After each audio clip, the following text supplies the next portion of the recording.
Stay with us, this gets deeper. Did you know that some African kingdoms had regiments composed entirely of women warriors, feared and respected by their enemies?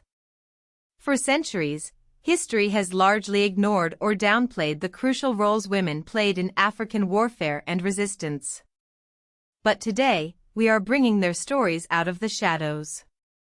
We journey across the continent, from West Africa to the southern regions, to meet the legendary figures who challenged the status quo and defended their people with unmatched courage.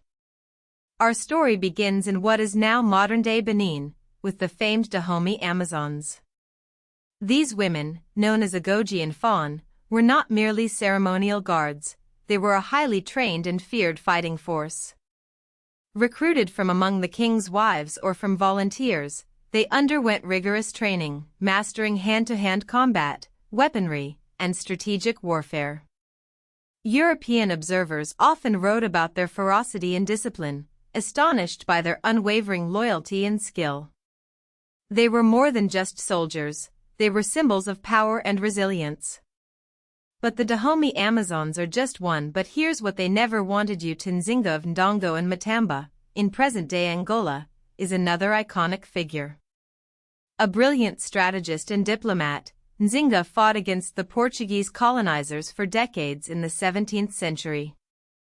She was not just a queen, but a skilled military leader, personally leading troops into battle, forming alliances with other African kingdoms, and even employing guerrilla warfare tactics. Her resistance became a symbol of African defiance against European colonialism. Further south, in what is now Zimbabwe, we find the story of Mbuya. Stay with us, this gets deeper. Nyanda, a powerful spirit medium who inspired the first Kimurenga, the Shona uprising against British colonial rule in the late 19th century. Although not a warrior in the traditional sense, her spiritual authority and unwavering commitment to her people made her a powerful force. Her calls for resistance resonated across the land, uniting different groups against the common enemy. Her execution by the British only cemented her legendary status as a symbol of resistance. In Ghana, Yaa Asantewaa, the Queen Mother of Ejisu, led the Ashanti Rebellion against British rule in 1900. When the British demanded the surrender of the Golden Stool, the sacred symbol of the Ashanti nation, Yaa Asantewaa stepped forward, rallying the men to fight for their land and heritage. Her courage and leadership inspired a fierce resistance that lasted for months, shaking the foundations of British colonial power. These women warriors were not exceptions, but part of a larger tradition of female empowerment and military involvement in many African societies.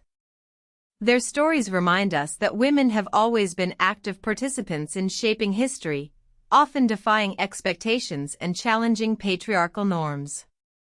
Their legacies continue to inspire generations of Africans and people around the world, reminding us of the power of courage, resilience, and the unwavering pursuit of freedom. It is time these women are given their dues. Their stories should be taught in schools and homes. They are not just African heroes, they are global heroes. Let us together bring these women to the spotlight and preserve their legacies for generations to come. Subscribe to Punai Afrique for more African history and wealth wisdom. Follow for more untold African stories.